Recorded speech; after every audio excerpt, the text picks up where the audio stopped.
My name is Shawn Pearson. I am co-founder and CEO at Zion Institute. I was born in Indianapolis, Indiana. Growing up there was a bit challenging. Lived in a household of divorced parents, so lived with my mother primarily. My father was physically present at times, but very little. So the family really consisted of myself and my brothers. Very close siblings where we all just kind of raised each other during the crisis of mental health that would visit our home quite frequently because my mother had undiagnosed or untreated mental illness. Some of the struggles that went along with my upbringing was a lot of poverty, a lot of often missed meals. There were some winters with no heat, but we also had some friends that were close enough to see what was happening, and they would literally sometimes bring us meals. It was a journey, but at the same time, what it instilled in me was a determination and proof that we could make it. But what made the difference was relationships, which has carried on into my professional career. So Zion Institute was launched in 2003.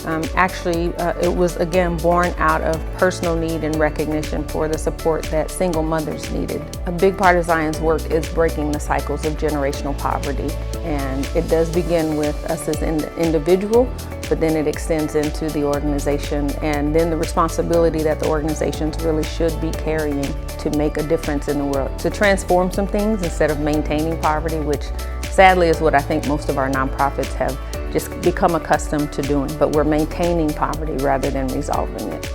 My passion for social transformation really stems from my own personal experience. There were teachers, there were individuals that recognized my human potential, and they took me by the hand and actually walked me out of poverty. So the way that I try to do the work that I do now is by doing that same thing, taking people by the hand, walking them through the process of how do you start your business, walking them through the process of how do I get access to the health care, the mental health care, and child care resources and other community resources that they might need that can make a difference in their lives. And so it's a fuel that keeps being refueled for me when I see the lives being changed of the people that I get to impact. I like to try to inspire growth in other people by helping them recognize that they have something to offer. That their purpose and their passion can actually translate into a solution for wherever they live, whether it's just for their family or the community that they live in, helping them monetize their mission. When I'm looking for a collaborative partner, I am looking for the heart behind the person. What is their commitment to change? What's their why for the work that they are doing? How invested are they in the community that we're being called to serve? Given where our organization is, most people might think that I'm looking for the check.